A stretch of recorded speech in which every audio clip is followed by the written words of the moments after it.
Hey, church. It is Holy Tuesday, and I wanted to just kind of sit down and talk about a couple things that happened on Tuesday. We're working through Holy Week, and Sunday was Palm Sunday, Jesus' triumphal entry. And yesterday, we talked about Jesus going to the temple and overthrowing the money changers and bringing condemnation on the religious leadership and the people that were taking advantage of all the pilgrims that had come in Jerusalem, all these people that were making money, a lot of money, and taking advantage of these people.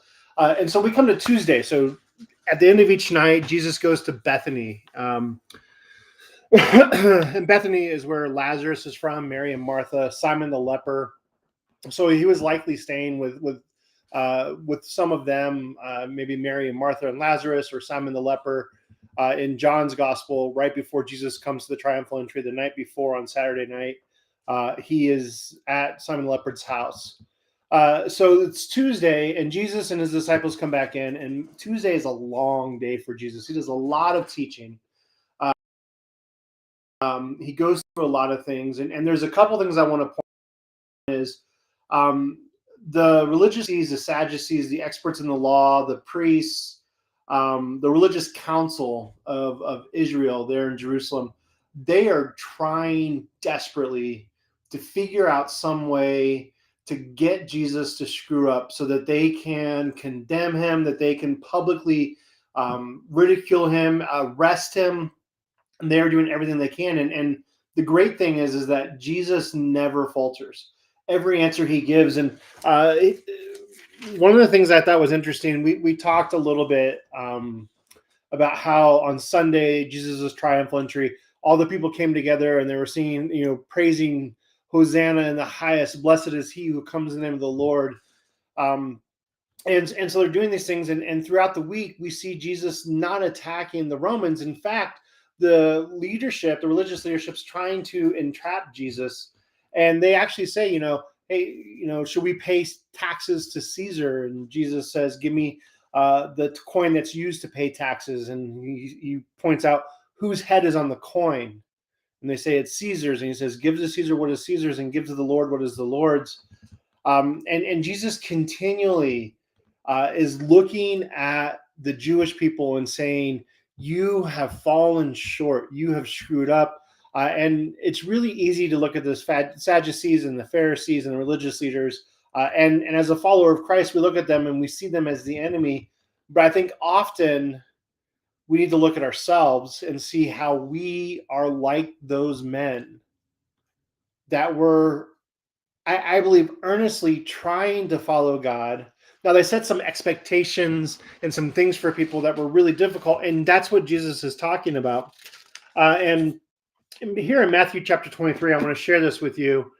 Jesus said to the crowds and his disciples, the teachers of religious law and the Pharisees are the official interpreters of the law of Moses. So practice and obey whatever they tell you, but don't follow their example, for they don't practice what they teach. He's calling them hypocrites here. And I mean, if we're honest, one of the knocks on the church by people outside the church is that the church is full of hypocrites. And my answer is absolutely it is, because we all long to follow Jesus and we're all going to screw up. And we say that this is what we're all about, but sometimes our actions are differently. And so in Matthew chapter 23, Jesus gives this long teaching and he's calling out the religious leadership. And essentially, these are the things that he's telling the people and the religious leaders that are listening. Hey, these things are essential to life. Don't say one thing and then do the opposite.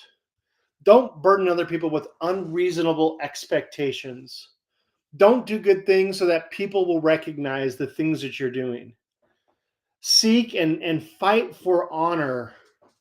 Do the right thing no matter what. Think about thinking that greatness is defined by position and authority rather than humbleness and service. Using religiosity as a cover for victimizing the poor and needy. That's a big one, right? Venerating earthly riches, like taking the things of this world and holding it in high regard. Look how much money I have, how big my house is, how nice my car is. And I'm not saying it's not okay. Like, it's not wrong to have nice things. That's not what Jesus is saying. But to pursue these things in your life, and that you treasure these things of this earth rather than your relationship with God. Given the appearance of being a generous and kind person, but then neglect justice, mercy, faith, forgiveness, grace in your life and the life of the people around you. Pointing out others' minor flaws while ignoring your major flaws. I think that's one of the things that Christians do is that they see the sin in their own life, they see the things in their own life, and rather than like actually begin to deal with it, we look at the flaws in others, and man, we make it so bad. We make their flaws this massive ordeal just to justify and make us feel less bad about the things in our own life. Paying inordinate an amount of money and time to outward beauty rather than inward beauty, right? I mean, we understand that Jesus knows our heart, that God judges a man by their heart. And so we spend all this time putting all these beautiful things and wearing nice clothes and pursuing beauty on the outside instead of pursuing what it means to be a man or a woman of peace and beauty based on what God desires. And then the last one is one that I think is really important: proclaiming that you are innocent, that you are without sin, that you are righteous in the face of guilt. Right. And the way we do that is we justify it. We justify our sin. Well, it's not really that bad, or, these people did things way worse. And, it was with the best intentions that this screwed up. And so like, I don't really need to apologize for that because my intentions were this. And one of the things that I've said to someone else, and I know people have said it to me, is like, man, I'm sorry, but you took it the wrong way. So even though I was wrong, it's your fault because you took it the way that it wasn't intended. And I know that you were hurt, but it's not because of what I did. It's because of how you took what I said. I mean, those are some of the big things. And thinking all the way back, so in Matthew chapter 23, Jesus says, like, these guys are the ones that, like, they gatekeep the law of Moses, but don't do what they do. They say all these things, but they act completely different.